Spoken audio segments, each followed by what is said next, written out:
Hello programmers, আজকে আমরা দেখব সোয়াপিং সম্পর্কে। তো সোয়াপিং সম্পর্কে জানবো এবং পাইথনের মাধ্যমে কিভাবে এক ভ্যালু থেকে আরেক ভ্যালুতে সোয়াপ করতে হয় সেটা দেখব। তো আমরা সোয়াপিং বলতে কি বুঝি? এটা হলো ভ্যালু এক্সচেঞ্জ করে। যেমন ধরেন কোনো একটা ভেরিয়েবল এ এবং বি, দুইটা ভেরিয়েবল আছে। এ এর মান হলো 2 এবং বি এর মান হলো 3। তা আমি চাচ্ছি এর মান যে বি এর মান যে আছে 3 সেটা এর মান হবে। তার মানে কি হবে, এর মান 3 হবে এবং বি এর মান এর যে মানটা আছে সেটা হবে 2। আমরা একটু আরেকটা ছবি দেখলে আমরা ক্লিয়ারলি বুঝতে পারবো। এখানে কি দেখছি? এখানে দেখছি এর মান 5, তাই তো, এবং বি এর মান 7। তো আমরা যখন সোয়াপিং করব, সোয়াপিং করার ফলে এর যে মানটা সেটা হয়ে যাবে এই যে এখানে এখানে এর মানটা কি হবে, এর মানটা হবে বি এর মান, তাই তো, এবং বি এর মানটা হবে এ এর মান। তার মানে কি, এখানে ধরেন এ আছে, এ 5 আছে, তো বি এর মানটা এখানে কি হবে, এর এখানে চলে আসবে। তো চলে আসার পর এর মান হয়ে যাবে 7 এবং যে বি এর যে মানটা আছে সেটা হয়ে যাবে এর মান। মানে এর মান যদি 5 থাকে তো এখানে 5 হবে। তো সোয়াপিং হলো একটা ভ্যালু, ভেরিয়েবল, দুইটা ভেরিয়েবল নিজেদের মধ্যে এক্সচেঞ্জ করে নেয়। তো আমরা সরাসরি কোড এডিটরে চলে যাই, তাহলে আমরা বুঝতে পারবো ক্লিয়ারলি। আমরা এটা কেটে দিই, লিখতে দিচ্ছি swapping S W, file create করি, সোয়াপিং ডট পি ওয়াই। তো কি করব আমরা ফার্স্টে আমরা দুইটা ভেরিয়েবল নেব। ধরেন দুইটা ভেরিয়েবলের নাম কি, ধরেন এ এবং বি নি। a equal to 5, b equal to 7, এই দিই, তাহলে দেখতে সুন্দর লাগবে। এখন আমি কি চাচ্ছি, এখন আমি চাচ্ছি এর মান, আমি এখানে দেখাই, চাচ্ছি এর মান কমেন্টের মাধ্যমে দেখাই 7 হবে এবং বি এর মান 5 হবে, তাই তো। মানে সোয়াপিং হবে, মানে এর মানটা 7 হবে এবং বি এর মানটা 5 হবে, তাই তো। তো আমরা যদি করতে চাই তাহলে আমাদের প্রথম যে কোনো একটা ভেরিয়েবল নিতে হবে। ধরেন আমরা একটা টেম্প নামের ভেরিয়েবল নিই। টেম্প ইকুয়াল টু, এর মানটা আমি স্টোর করে রাখবো। তার মানে কি, এখন আমরা যদি দেখি এর মান যেহেতু 5, তার মানে এর মানটা এখানে চলে গেল। তো এখন টেম্প ইকুয়াল টু 5 হবে। আমরা একটু প্রিন্ট করে দিই, তাহলে বুঝতে পারবো। প্রিন্ট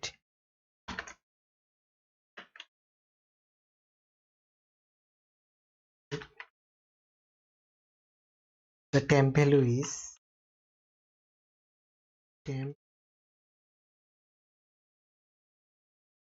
is, আমরা এখনই দেখতে পারবো এটা। আমরা যদি রান করি,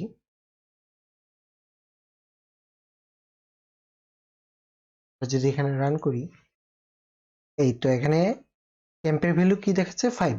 তার মানে আমার এর যে মানটা টেম্পের ভিতর চলে গেল, তাই তো। আমরা এটা হ্যাশ কমেন্ট করে দিই।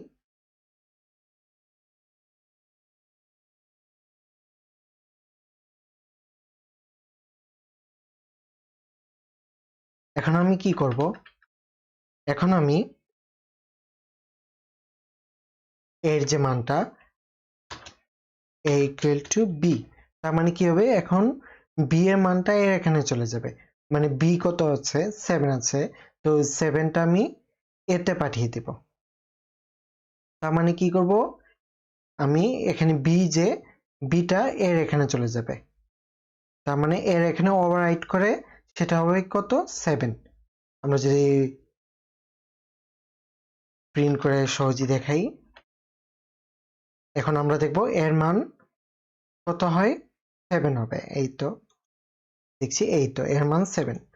তো এখন কি করতে হবে, এখন তো আমার এর মান যেহেতু 7 হয়েছে, এখন বি এর মানটা 5 হতে হবে, তাই তো।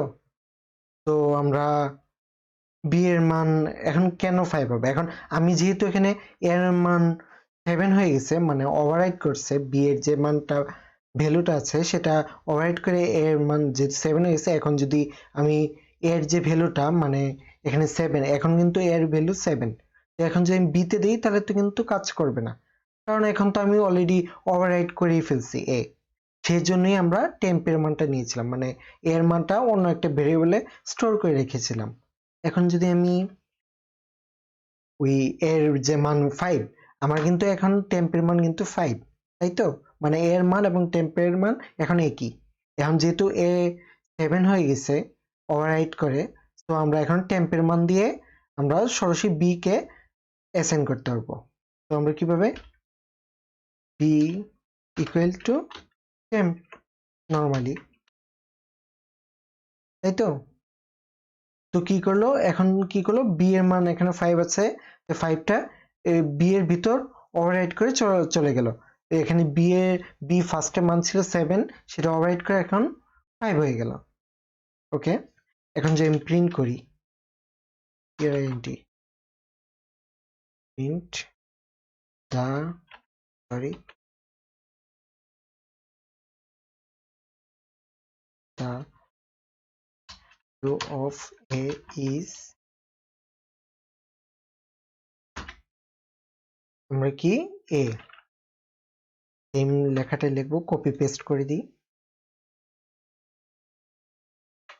Control C, control V, B হবে, এখানে বি হবে। তো আমরা রান করবো এটা, রান করে দেখি কি হয়। এই তো এখানে এর ভ্যালু আগে কত ছিল, যখন সোয়াপিং হয় নাই তখন ছিল হলো এর ভ্যালু ছিল 5, কিন্তু এখন হলো এর ভ্যালু কত, 7। আর আবার এখানে বি এর ভ্যালু ছিল 7, আর যখন সোয়াপিং করেছি এখানে সোয়াপিং করার পর বি এর ভ্যালু 5 চলে আসছে। তো আমরা খুব সহজেই দুইটা ভেরিয়েবলের মধ্যে আমরা ভ্যালু করতে পারি, সোয়াপিং করতে পারি। আপনারা ভালো থাকবেন, সুস্থ থাকবেন, দেখা হচ্ছে পরবর্তী ভিডিওতে। ধন্যবাদ।